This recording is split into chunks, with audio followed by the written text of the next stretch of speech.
So ఇక్కడ మెయిన్గా 2 points. ఆ రోజున జగన్ గారు జైల్లోంచి బయటకు వచ్చినట్టు నేను దాసరి కిరణ్ కుమార్, లోకేష్ అనబడే ఒక జైల్లోంచి బయటకు వచ్చాం. అని విడుదలయ్యి గ్రాండ్ సక్సెస్, ఎక్స్ట్రాడినరీ రెస్పాన్స్ వస్తుంది. అన్ని చోట్ల మీరు ఉంటారు. So I think on that occasion we called for this success meet. So yeah, ఏదైనా ప్రాంప్ట్ చేయండి ఏదన్నా దాని మీద. ఇన్ని స్ట్రగుల్స్ మధ్యలో ఇన్ని వారియర్స్ లాగా వచ్చారు కదా, ఎట్లా ఫేస్ చేసి వచ్చారనేది మీ మాటలో కానీ దాసరి కిరణ్ గారి మాటలో కానీ. మా దగ్గర వ్యూహాలన్నీ లేవు. ఎందుకంటే మేము డైరెక్ట్గా మాకున్న కాన్స్టిట్యూషనల్ రైట్ని మేము సినిమా తీసాం.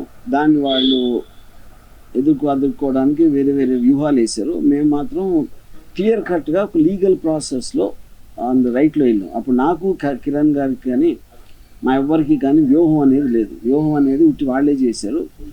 వాళ్ళు తీసుకున్న వ్యూహంలో అంటే వాళ్ళ గోతిలో వాళ్ళే పడ్డారు. ఎందుకంటే ఇది ఈ టైంకి రావటం అనేది మాకు చాలా అడ్వాంటేజ్ అయిందని నాది కిరణ్ ఫీలింగ్. బికాజ్ అది దీనికి మాత్రం కంప్లీట్ క్రెడిట్ నేను అంతకుముందే చెప్పినట్టు గ్రేట్ లోకేష్ గారికి ఇస్తున్నాం. లోకేష్ జైలు అంటే అదే కదా. ఇప్పుడు అంటే ఇప్పుడు సినిమా మేము బయటికి రావడానికి మేము ప్రయత్నిస్తున్నప్పుడు లోపల అడ్డుకుని ఒక 53 రోజులు దాన్ని ఆపారు. సరిగ్గా అన్ని రోజులు చంద్రబాబు నాయుడు కూడా జైల్లో ఉన్నారు.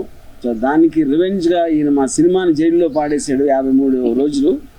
సో ఫైనల్గా ఆయన విడుదలైనట్టే మేము కూడా విడుదలై ఈరోజు సినిమా విడుదలైంది. అది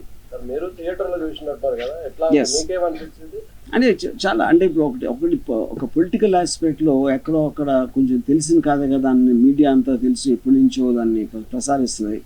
ఇందులో కొత్తగా ఏముంటుంది అని అనుకునే వాళ్ళకి ఇవాళ సినిమా చూసిన తర్వాత understood it is about behind the scenes, not about already మీకు ఓపెన్గా మీరు చూసిన ఏది నేను సినిమాలో టచ్ చేయలేదు.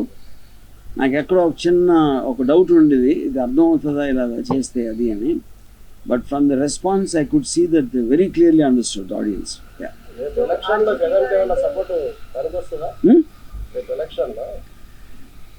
ఇప్పుడు ఎలక్షన్లో అనేది ఈ సినిమాలో మీరు వాళ్ళ పబ్లిక్ రివ్యూస్లో చూసినా ఏది చూసినా సరే చాలా క్లియర్ కట్గా they are getting affected with the film. చాలా మట్టుకు 90% ఆఫ్ ద పీపుల్ నిజాలు ఉన్నదన్నట్టు చూపించారు, నాకు తెలియని అన్నీ చెప్పారు. అంటే they took it for granted. అదే నా ఉద్దేశం కూడా. నేను ఎప్పుడు చెప్పేది నిజం అనేది నమ్మబుల్గా ఉండాలి. నమ్మబుల్గా ఎప్పుడు ఉంటుంది చూసినప్పుడు ఆ రేషనాలిటీ మీకు తెలిసిన దానికి కనెక్ట్ అయిందా లేదా అనేది చూస్తారు. అది 100% అయ్యిందని చాలా క్లియర్ కట్గా మాకు వచ్చిన రెస్పాన్స్ బట్టి, మేము చూసిన రెస్పాన్స్ బట్టి తెలుస్తాను.